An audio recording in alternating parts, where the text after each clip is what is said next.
All right, folks. Chicago, war zone Chicago. What's happening? Well, it turns out Donald Trump is quite upset with everybody, and he's trying to correct the record that he's not going to war with Chicago. That's fake news. When you say that, darling, that's fake news. Well, why I would don't the go to war. Department of Defense? Listen, be quiet. Listen. You don't listen. You never listen. That's why you're second rate.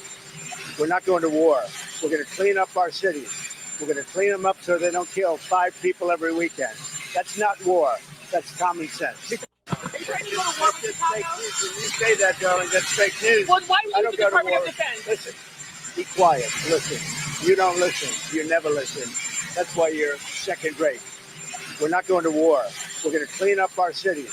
We're going to clean them up so they don't kill 5 people every weekend. That's not war. That's common sense. All right, so that's what he's saying. He's saying that this is common sense. It's not war. He's trying to clean up the city. Now, over the weekend, there have been numerous protesters and activists and organizers, trying in many ways to at least look like they're going to stand up against Trump. But however, there's been more reports going on. And I want to pull this up here because this was what took place over the weekend, Saturday, and a little bit on Sunday. But this president has also long been obsessed with gangs in Chicago. It was actually a big part of his first run for Trump 1.0 was this idea that he was going to take on all the gangs in Chicago. That, of course, never really came to fruition. But what specifically are you concerned about, and which communities do you think need the most protection in this moment?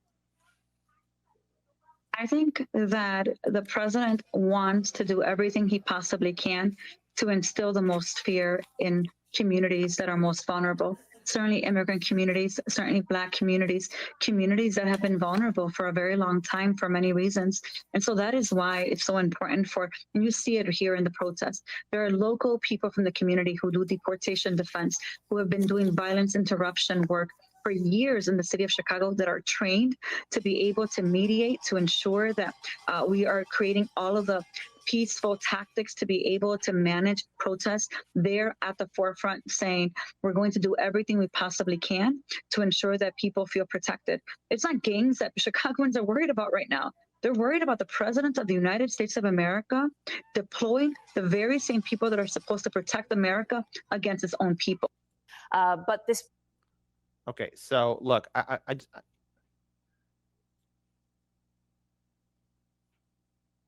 I just want to point out here, all right, so that everyone is listening to this and hearing this as well. There are some very serious issues that are happening in the city. And in turn, one of my worst fears is starting to come true. And it has to deal with the overall fact, that now because of people's emotions running high, people who are fearful of Donald Trump, people who are just trying to organize, that now there might be a chance or possibility of more copycats like this. For example, one person named Michael Stover, who has been making threats, allegedly, posted that people should go out there and hurt federal agents. What I have been concerned about in Chicago is the threat of escalation, the threat of more surveillance, the threat of more censorship, the threat of more suppression. And the thing is, what has me, again, raising some big red flags, is the amount of pressure that we might see on social media. As we all know, there's a lot of unhinged, hypercharged individuals out there that think they're in the right, or either that think they're the next George Washington or Thomas Jefferson. And unfortunately, stuff like this is going to be used by the Trump administration to crack down on Chicago. The I-Team tonight following the arrest of a man the FBI says threatened to kill federal agents. Federal authorities say Michael Stover of Downers Grove made multiple posts online threatening to kill ICE agents and was already known to law enforcement for allegedly threatening public officials, also on social media earlier this year. You can see the suspect, 33-year-old Michael Stover, in this picture posted to his wife's public Facebook page. He was taken into custody by federal agents this morning and made his first appearance in federal court this afternoon, facing charges he threatened to kill immigration agents and harm public officials. Authorities say he previously possessed multiple weapons, but in May of 2025, Downers Grove police deemed Stover a clear and present danger, and following a domestic disturbance call, seized 5 rifles, a shotgun, 6 handguns and ammunition, including 5 rifle rounds with the first names of well-known political figures written in marker, according to court documents. He also posted a photograph of those 5 rifle bullets placed on top of 2 hunting knives to a Facebook group, authorities say.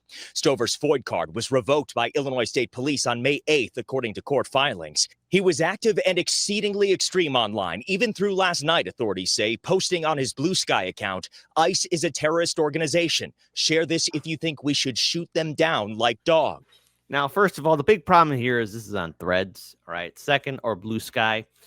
Second, again, if we don't know what kind of group he's a part of, it is going to be very difficult, I think, for everyone who would agree, is that to try and connect us to all those activists and organizers that were protesting on Labor Day and, of course, during this weekend as well. Look, I've seen those protests. I've seen these glorified parades. And I know right now there's a video going on social media of, quote-unquote, 5,000 people protesting on Wacker Drive in front of Trump Tower.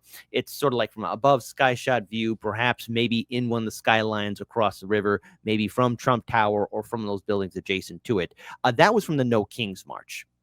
So I just want to get clear on that. Second, many of these organizers, you know, their hearts are in the right place. God bless them. But at the end of the day, any of those people, quote unquote, being aggressive and standing on their own 2 feet, I've seen those protests. They are not the people of the Haymarket era. A lot of those activists talk a big game, but they don't follow through. And this right here is a prime example of the media and the establishment picking a nutcase, a bad apple. ICE is a private military answering exclusively to powers hostile to the United States and the people. It is unconscionable that we do not hunt and lynch them for treason. In May of 2025, the Secret Service was alerted to his posts by the FBI's National Threat Operations Center. Yes, exactly, Massive BJ. So the guy did nothing other than make mean tweets. And yes, I am going to read your name on the YouTube chat because guess what? You're a viewer and subscriber, and we love you. Previously posting, according to the FBI, there is a time for rhetoric and a time for riflery, and was interviewed by the U.S. Secret Service following his alleged threats to the president. The federal complaint also stating authorities were told Stover at one point took medication for his mental health. Stover did not enter a plea. He will be back in court next week for a detention hearing and will remain in federal custody at least until then. All right, so there we go. Second of all, I also want to pull this up here as well. This is from Governor J.B. Pritzker, who has been putting on the brave face of being the resistance. To everyone listening, but most especially to the press, I refuse to pretend that any of this is normal. I refuse to concede that the abject cruelty that we're seeing play out with the execution of Trump and Stephen Miller's policies are okay or justified. I refuse to fall into the pundit trap that demands we sacrifice vital constitutional rights if it's being done in the fake guise of fighting crime. Because, as I said 6 months ago in my State of the State address, any rational person who has spent even the most minimal amount of time studying human history has to ask themselves on one important question. Once they get the citizens of this nation comfortable with the current atrocities committed under the color of law, what comes next? Okay, well, let's talk about atrocities. Let's talk about the color of law. Let's talk about abuse of the system. Let's talk about madness and insanity and everything going around. Let's talk about the fact that, yes, Governor J.B. Pritzker, and even under Brandon Johnson's predecessor, there were the COVID lockdowns. Now, we've all survived the 2020 lockdowns. I saw the National Guard in Chicago. I saw areas of downtown Chicago closed off with Humvees and light armored vehicles blocking the exits and entrances. I remember the fact that Lightfoot was dead adamant that nobody could have house parties or meet up with people. I remember driving down Lakeshore Drive and it looking like something from 28 Days Later, the first movie, the good one. Let's talk about color of law. Let's talk about surveillance state. Let's talk about suppression. Let's talk about censorship. Let's talk about what's happening here. What Donald Trump is doing, well, one, it raises some red flags because it opens up the door for his predecessor or to his successors to do something else. But it also causes an issue in which, well, if the president wants to abuse the power even further and further, how much of a lockdown will he do? I mean, even the Romans, the ancient Romans, weren't this bad. But the thing is, the groundwork was always laid down for somebody like Trump to come along. Under Reagan, Bush Sr., Bill Clinton, Bush Jr., Obama, Trump, and yes, even Joe Biden. How much of our own security and safety did we give away to corporations and the powers that be? This potential enforcement and occupation of Chicago, it could have been avoided, but was made inevitable due to these politicians and the policies of control and, yes, subservience from the people, which we have given them. Legitimate subservience, because no one bothered to question the powers that be or the media. As more and more control was given over by the corporate donors and to the key players in the establishment, it's clear to me and should be clear to everyone else that this was going to happen.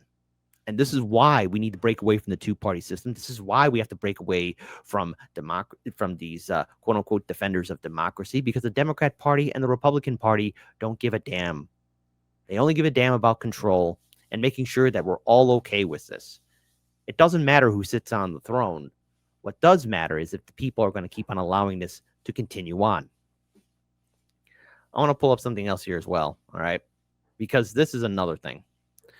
And sadly, I think more posts like this are going to gain more momentum. There's this one person in Chicago who was attacked, and there's been more of these being posted on social media. It is inevitable. It is inevitable that the National Guard will be coming here. I was punched this morning walking in the loop to my office. Never thought I would be one to make a video like this. Chicago commuters that work in the loop, please be so incredibly careful when you're standing in a crosswalk, because that's how I got punched in the face.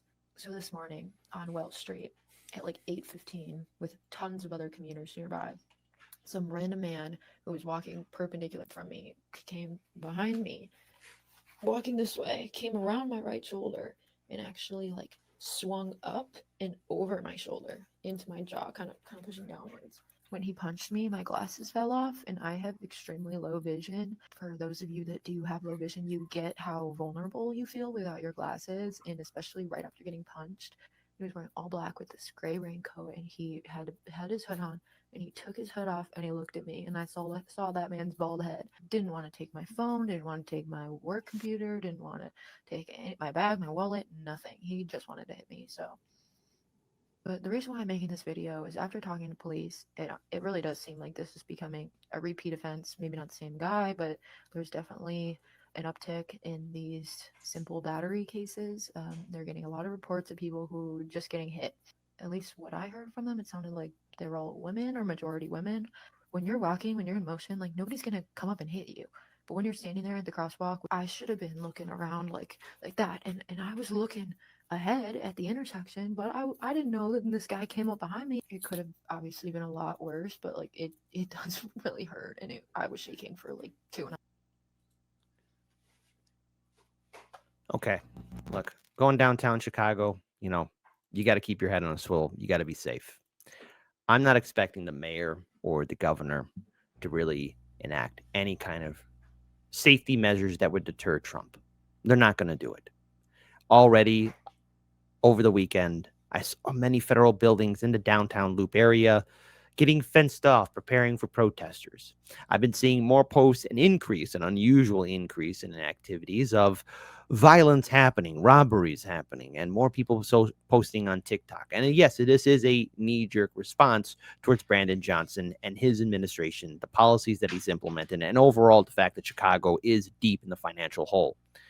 This city is going to become a political, and dare I say it, maybe a real physical war zone because of the inaction of our leadership and the cruelty of what's in City Hall. I know I've said it before. If you want real change to happen, Trump, go to City Hall. The gangbangers on the street are not the problem. The real problem is the people that have created the environment. It's the aldermen, it's the previous mayors, and the current mayor. It's the politicians and the machines that profit off of the way things are in this city. I want to say that, yeah, Chicago is a great place. And I know there are influencers saying, oh, look at how beautiful Chicago is. And yes, people, Chicago is a very beautiful city.